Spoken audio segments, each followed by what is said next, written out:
ఇంకా ఎవరైనా మా ఛానల్ను సబ్స్క్రైబ్ చేయకపోతే సబ్స్క్రైబ్ చేసి లైక్ చేసి బెల్ నొక్కి మాకు సపోర్ట్ చేయండి. ఈ నెల 7వ తేదీన కర్నూలు జిల్లా ఎమ్మెగనూరుకు సీఎం ప్రోగ్రాం ఫిక్స్ అయినది. అయితే ఎమ్మెగనూరు కలగట్ల గ్రామ సభ ఉంటుందని, ఉదయం 10 గంటల నుండి సాయంత్రం 4 గంటల వరకు ఒక రోజంతా సీఎం చంద్రబాబు నాయుడు గారు ఉంటారని, ముఖ్యంగా పాస్బుక్ల పంపిణీ కార్యక్రమం, రైతులతో మాట్లాడడం ఇలాంటి కార్యక్రమాలు ఉంటాయని, పూర్తి వివరాలు ఈరోజు రేపట్లో సీఎం షెడ్యూల్డ్ మీడియాకు వివరిస్తామని అన్నారు ఎమ్మెల్యే. అనంతరం ఎమ్మెల్యే బివి జయనాగేశ్వరరెడ్డి మాట్లాడుతూ వైసీపీ నేత అంబటి రాంబాబు కాదు ఆంబోతు రాంబాబు అని ఎమ్మెల్యే ప్రెస్ మీట్లో మాట్లాడుతూ, ఆంబోతు రాంబాబు సీఎం చంద్రబాబుపై మాట్లాడిన మాటలకు మా రక్తం ఉడుకుతుందని, మేము అలాంటి భాష మాట్లాడగలమని, అయితే మా సీఎం చెప్పినట్టు అది మా సంస్కృతి కాదని, అది వైసీపీకే తగునని ఎమ్మెల్యే బివి జయనాగేశ్వరరెడ్డి ఘాటుగా విమర్శకు దిగారు. అంతేకాదు, ఈ రాష్ట్రాన్ని రామలక్ష్మణులాగా ఒకవైపు సీఎం చంద్రబాబు, మరోవైపు డిప్యూటీ సీఎం పవన్ కళ్యాణ్ పరిపాలన కొనసాగిస్తున్నారని అన్నారు ఎమ్మెల్యే. వైసీపీ నాయకులను టీడీపీ పార్టీ టార్గెట్ చేసిందంటున్నారని, అలా అయితే నిజంగా లోకేష్ బాబు టార్గెట్ చేస్తే వైసీపీలో ఒక్కరైనా మిగులుతారా అంటూ ఎమ్మెల్యే అన్నారు. ప్రోగ్రాము ఉదయం 10 నుంచి సాయంత్రం 4 వరకు పూర్తి రోజంతా ఉంటున్నారు ముఖ్యమంత్రి వర్యులు. షెడ్యూల్ ఏమేమనేది ఇంకా రేపు ఎల్లుండి ఫైన్ ట్యూనింగ్ అయినాక ఫిక్స్ అవుతుంది ఎట్లా ఏంటనేది. ప్రస్తుతానికి మనం కలగట్ల గ్రామ సభ, ఆ సభలో మొత్తం పాస్బుక్లు ఇవ్వడం, రైతులతో ఇంటరాక్షన్ ఇవన్నీ ఉంటాయి. రైతాంగానికి సంబంధించినటువంటి క్షేత్రస్థాయిలో ఈరోజు ఉలికి పడుతున్నారు. ఇంత స్పష్టంగా చెబుతుంటే ఎవరు టార్గెట్ చేశారు? అసలు మేము నిజంగా చెబుతున్నా, ఈరోజు లోకేష్ బాబు గారే టార్గెట్ చేస్తే వైసీపీలో ఎవరు ఒక్కరైనా మిగులుతారా?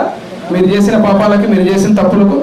అయ్యా, ఈ చరిత్ర, ఈ పార్టీ చరిత్ర ఎంత గొప్పదంటే, మా ముఖ్యమంత్రి వర్యులు ఎంత గొప్పవారంటే, ఈరోజు పొద్దున టెలికాన్ఫరెన్స్ తీసుకొని చెప్తున్నారు. నాకు అసలు మా అందరికీ రక్తం ఉడికిపోతుంది. వీరు మాట్లాడిన మాటలకు, చంద్రబాబు గారు అన్న మాటకు రక్తం ఉడికిపోతుంది. ఇటువంటి మాటలు మాట్లాడితే ఏం చేయాలి వీళ్ళని అని చెప్పి, ఇటువంటి వాళ్ళని ఇంతకంటే ఘోరంగా మాట్లాడాలనే కసి కానీ ప్రతి కార్యకర్త కానీ మా అందరికీ రగిలిపోతుంది. కానీ ఈరోజు ఏం చెప్తున్నారు కాన్ఫరెన్స్ లో? మాకు సంయమనం పాటించండి, వాళ్లకు మనకు తేడా ఉంది, మీరు మాట్లాడొద్దండి.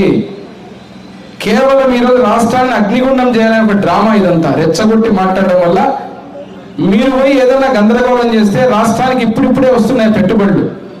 ఏదో జరుగుతుంది ఈ రాష్ట్రంలో, ఎక్కడో ఏదో ఇబ్బంది అవుతుంది, లా అండ్ ఆర్డర్ బాగలేదు అని చూపించడానికి ఈరోజు మా యువకుల భవిష్యత్తు, రైతుల భవిష్యత్తు, ప్రజల భవిష్యత్తు ముడిపడి ఉంది.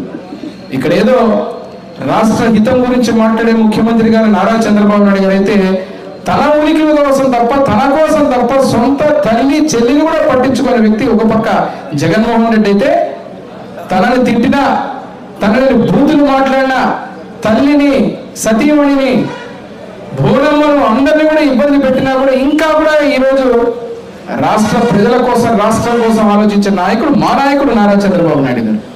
మీరు మాట్లాడతారు, మీరు మీ ముఖ్యమంత్రి వర్యులు నారా చంద్రబాబు నాయుడు గారి మీద నోటికొచ్చిన భాష మాట్లాడుతున్నారు. ఒక అనుభవమైనటువంటి, ఒక గొప్ప దార్శనికత కలిగినటువంటి నాయకుడు, ఈ రాష్ట్రానికి అనేక మేలు చేసేటువంటి ఒక విజన్ ఉన్న నాయకుడు, వయస్సుకు కూడా గౌరవం ఇవ్వకుండా మీరు మాట్లాడే భాష, తెలుగు భాష సిగ్గుపడే విధంగా మాట్లాడుతున్నారంటే ఒక ఆంబోతు రాంబాబు కావచ్చు రంకెలేస్తున్నారు.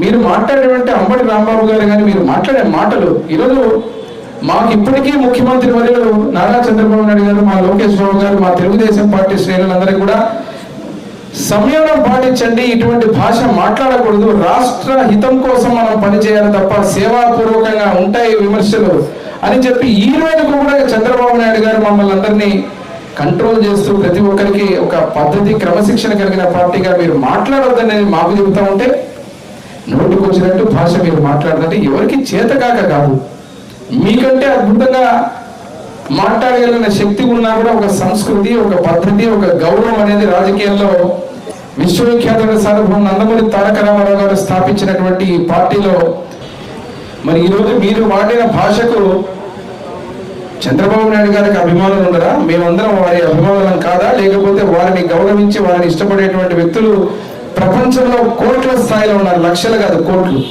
కానీ మా సంస్కృతి మీ సంస్కృతి కాదు. ఈ రోజు కూడా మా నాయకుడు చెబుతున్నాడు, మమ్మల్ని సంయమనంతో ఉండి మీరందరూ రాష్ట్ర హితం కోసం, రాష్ట్ర అభివృద్ధి కోసం విచ్ఛిన్నమైనటువంటి రాజకీయం ద్వారా నష్టపోయినటువంటి రాష్ట్రాన్ని గాడిలో పెట్టే యజ్ఞాన్ని చేస్తున్నటువంటి ఒక శ్రీరామచంద్రుడిగా మా ముఖ్యమంత్రి నారా చంద్రబాబు నాయుడు గారు ఉంటే, మారీచ శుభాములాగా మీరు ఈరోజు ఒక రాక్షసులు ఆ యజ్ఞాన్ని ఏ రకంగా అయితే విధ్వంసం చేసి గందరగోళం చేయాలని అడ్డుపడాలని చూస్తున్నారో ఆ రకంగా అడ్డుపడుతున్నారు.